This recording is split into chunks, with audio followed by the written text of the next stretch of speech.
السلام علیکم ورحمۃ اللہ وبرکاتہ۔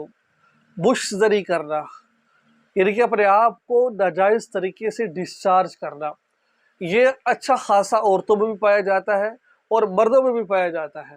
مرد بھی یہ کام کر رہے ہوتے ہیں اور خواتین بھی یہ کام کر رہی ہوتی ہے۔ تو آج اس ویڈیو میں ہم آپ کو بتائیں گے کہ بش زری کرنا اسلام میں کیا ہے، اس کا عذاب کیا ہے، ٹھیک ہے، اس پر ہمیں کیا سزا ملے گی، ٹھیک ہے، اور اس سے کیسے بچا جا سکتا ہے۔ تو آج کی ویڈیو آخر تک دیکھیے گا، انشاءاللہ بہت کچھ آپ کو سیکھنے کو ملے گا، انشاءاللہ آپ کو بہت زیادہ فائدہ ہونے والا ہے۔ دیکھیں بش زری کے بارے میں آتا ہے، اللہ تعالیٰ قرآن پاک میں سورہ مومن میں فرماتے ہیں وَالَّذِينَ هُمْ لِفُرُوجِهِمْ حَافِظُونَ إِلَّا عَلَىٰ أَزْوَاجِهِمْ أَوْ مَا مَلَكَتْ أَيْمَانُهُمْ فَإِنَّهُمْ غَيْرُ مَلُومِينَ۔ اللہ تعالیٰ فرماتے ہیں کہ مسلمان تو وہ لوگ ہیں جو اپنی بیویوں کے ساتھ اپنی بیویوں سے خواہش پوری کرتے ہیں، بیویوں کے علاوہ کسی اور سے خواہش پوری نہیں کرتے۔ مسلمان وہ لوگ ہیں جو بیوی سے خواہش پوری کرتے ہیں۔ دو طریقے، لوڈی یا بیوی۔ لوڈی جو جائز طریقے سے حاصل کی جائے، اور اس کے علاوہ جو بیوی ہے جو ہم اس کے علاوہ خواہش پوری کرنا ناجائز اور حرام ہے۔ اب بش زری آ گیا، یہ ہاتھ سے اپنے آپ کو ڈسچارج کرنا ہوتا ہے۔ خواتین فنگر استعمال کر رہی ہے، مرد بھی ہاتھ استعمال کر رہے ہوتے ہیں، یہ ناجائز اور حرام ہے، ٹھیک ہے۔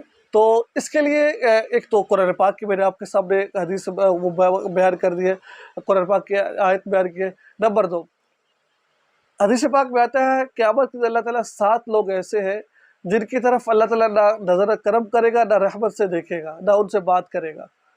یعنی کہ اللہ تعالیٰ قیامت کے دن 7 لوگ ایسے جن کی طرف دیکھے گا، نہ دیکھے گا، نہ کن سے بات کرے گا۔ وہ 7 لوگوں میں سے ایک وہ شخص ہے جو بش زری کرتا ہوگا۔ تو بش زری کرنا اتنا سخت گناہ ہے، تو بش زری سے انسان کو بچنا چاہیے۔ ہاتھ سے ڈسچارج، اس کا طبی اخروی نقصان بھی ہے، یعنی کہ طبی نقصان بھی ہوتا ہے اور اخروی نقصان بھی اس کا بہت زیادہ ہوتا ہے۔ تو اس سے ہر صورت میں انسان کو بچنا چاہیے بش زری کرنے سے۔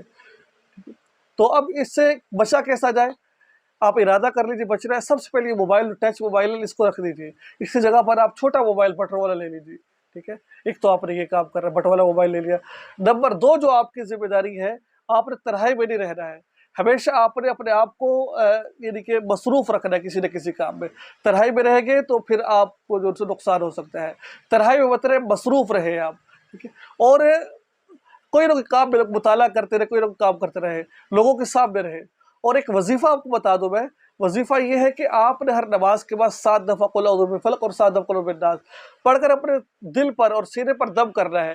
انشاءاللہ العزیز یہ بش زری آپ کی چھوٹ جائے گی، ٹھیک ہے۔ رات سونے سے پہلے 7 دفعہ آیت الکرسی پڑھ کر دم کر لیجیے، تو انشاءاللہ العزیز یہ بش زری کا عذاب جو جس علت میں آپ پڑے ہوئے، اللہ تعالیٰ اس کی آپ کی حفاظت فرما لیں گے۔